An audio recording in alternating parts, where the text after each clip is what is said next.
Prime Minister of the Republic of Uganda, represented by Honorable Geoffrey Chiwanda, Minister of State for Tourism. Banange mkubire mungalo.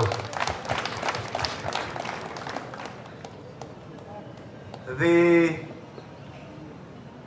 Special Representative of General Salim Saleh, represented by Major General Kayanja, banange mkubire mungalo.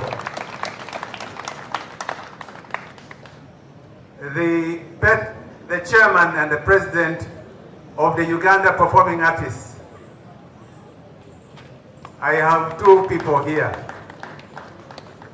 And we also have the president or the chairperson or the female artist.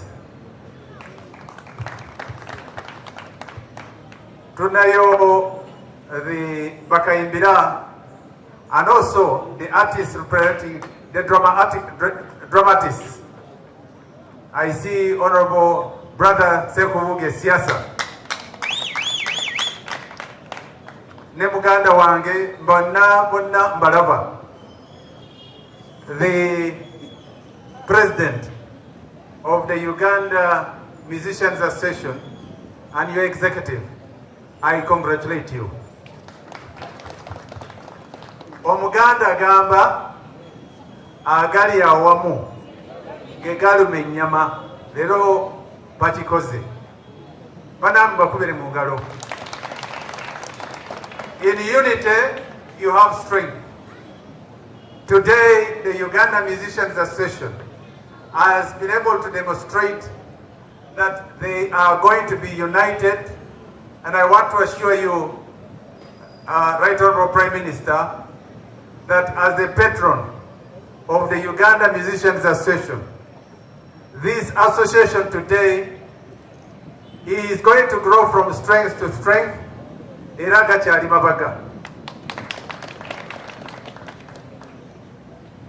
The president of the Uganda Musicians Association, Omuganda agenda neyongera nga agamba kamu kamu bogo bogo akwate empola bagitandise. I want to take the opportunity in my brief remarks to say that the Uganda Musicians Association has the biggest following anywhere in Uganda, and this can be demonstrated.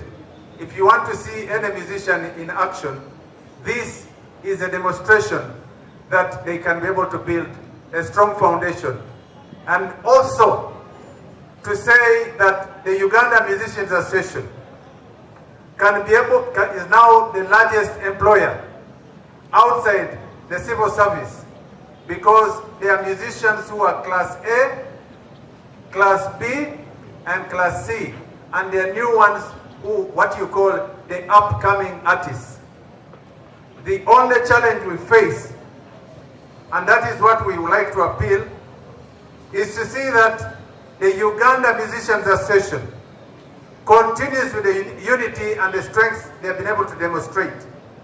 Wabanga tutandise engeri gye tutandise leero ne tugenda nga tukyali wamu, njagala bategeeza baganda bange, Uganda Musicians Association ejja kusinga ba Nigeria na ba South Africa kubanga bana Uganda bali talented. The best artists so far now, apart from those who may be one or two or three in Nigeria, the most talented, the most creative, and the most artistic are artists from Uganda, the musicians from Uganda.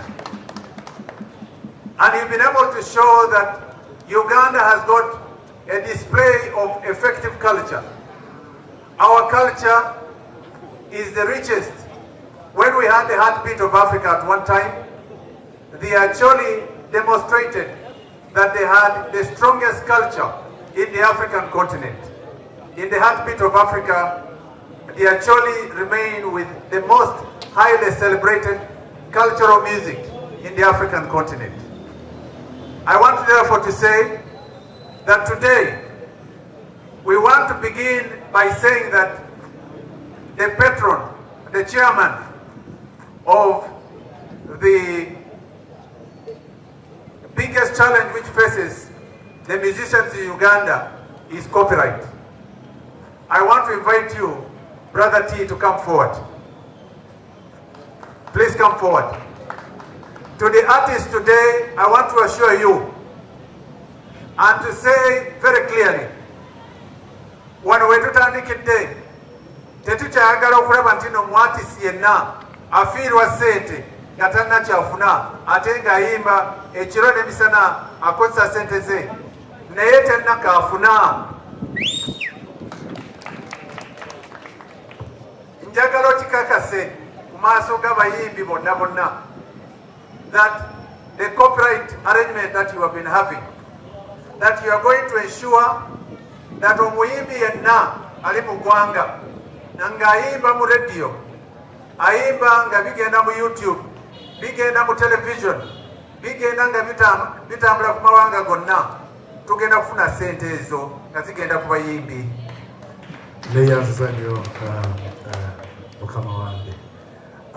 Nsanyuse nnyo ku mukolo guno okubeera wano. Ebiseera mabega mbadde nsumbuwa nnyo kapiteeni akimanyi bulungi several meetings okukakasa nti omulimu ogwankwasibwa nange ogwa copyright gutambuza bulungi. Njagala kukakasa ssebo okusinziira ku kyempulidde nga buli mwayogerako ekya unit tugenda kusobola okukola byonna era tugenda kuwangulira wamu kubanga ndi omu ku mmwe ndi victim munnammwe byonna ebibatuukako bintuukako. Sijja kuddamu kuganya ssente ya muyimbi kubeera nga tesasulwa oba okuvaayo ne zitatuuka ku banyinizo, ekyo nkisuubiza. Naye wamu buli omu, nze ono bw'aba mukono nze ndi kugulu, kapiteeni maaso n'omulala kutu. So tulina kubeera bumu okituukiriza ne gavumenti tusabe tukwateeko okutuukiriza etteeka. Mpulidde mukwano gwange ayogera ku tteeka, etteeka weeriri kyetubulamu kiri ekintu kimu kiyita enforcement. Sebo nsaba obubaka obwo butwalire ddala. Twetaaga IPP bagiyita intellectual property police batuweere ddala support tusobole okubanga ebintu byaffe bwe tuwaaba emisango tubeera tuyambibwa bulungi nnyo. Neyanza nnyo kapiteeni. Abayimbi ndoze tukwaganye bulungi. Right Honorable Prime Minister, Honorable Kiwanda, babanga twagala etteeka lifulume eriyamba abayimbi. Etteeka lino, if government cannot initiate it, tujja kukola tufune member of parliament atandike gye bayita private members motion, bateeke etteeka eryo mangu ddala era tulabire ddala nti nno etteeka eryo lijje liyambe ku bayimbi era basobole okulaba nti nno ssente ezo zisigala ne ziyamba abayimbi mu ggwanga lino and beyond. Kubanga Tanzania ekuba nyimba za Chameleon, za Baby Cool n'abalala, Kenya mu YouTube, naye tewali muntu yenna afuna ssente. So we want to ensure that we sign a memorandum of understanding, and the president, our first initiative is to sign a memorandum of understanding with that team to ensure that we have the software, we develop capacity tutuule n'abayimbi bonna mu Uganda, tugaanye ku nsonga eryo, tuveeyo nga tuli omuntu omu ate ng'eddoboozi lirimu okulabira ddala nti no buli muyimbi asobola okufuna ssente ze nga bwe kyetaagisa. Number 2, nsaba nga tugenda mu maaso, abayimbi buli ssaawa ntera balaba nga bayomba, bakubagana, benyooma. Njagala ngeri gye tulina chief whip aliwa, twagala okulabira ddala nti nno tetudda ate okweswaza maaso g'abantu, tetugenda okudda ate okweswaza maaso g'abantu. Bw'obaayo ekintu kyonna, Omuganda agamba ebyomunju tebitotolwa, ebyomunju tusigala nga tuteesa. era tujja kulaba nti no wewayo ekintu kyonna ekitabula abayimbi tujja kutuula guest of honor tuteese tukimalize munda tuleme kweswaza mu maaso ga bannayuganda ne famire ya Uganda Musicians Association. Ekyokusatu, management. Abayimbi abamu tebalina management. Twetaaga promoters, twetaaga managers nga legal council nga bwayogedde. Abayimbi management era njagala okusiima abayimbi kubanga abayimbi abamu ngono vice president alina first class degree mu chemical science si kyekyo engineering. Ekyo kikulagira ddala nti abayimbi basomi era balina kwegamba entegeera ya waggulu.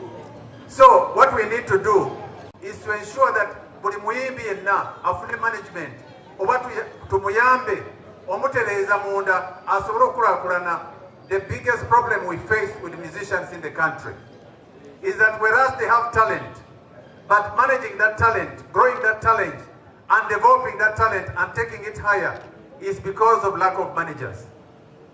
Because of failure to have management. Ogenda okwesanga nti n'omuyimbi abamu si bonna basuula mu bbaala bavaayo ssaawa 12 ku makya banywa enjaga abamu si bonna abamu banywa ne cocaine. Bino byonna byonoona talent. Juzi twagenda okulaba munaffe bwe twaduukirira nga bamukutte ng'anyaga ekintu muki motoka. Ekyo kiswaza era ffenna twagonyolwa kwegamba we are all embarrassed. Twetaaga okulabira ddala nti no, if there is a means of helping young people like this, this is the initiative we need to begin and to develop to ensure that we do not get embarrassment on talent that Uganda has. Ekyokutaano, let us avoid mixing music with politics.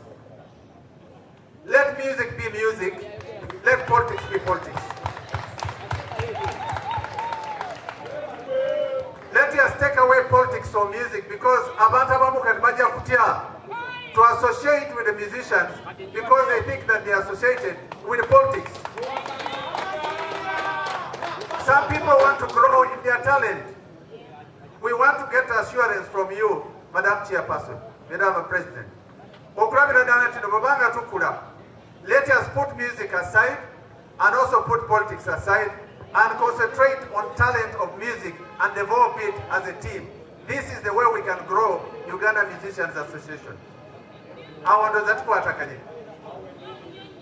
Number 6.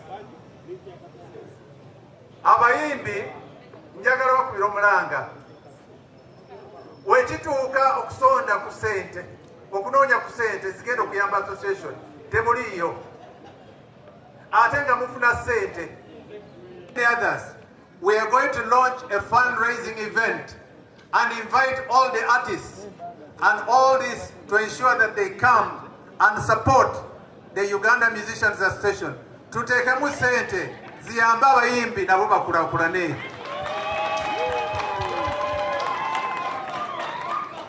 Baganda bange, njagala okwebaza buli muntu yenna asobodde okuteekamu ssente ku occasion eno.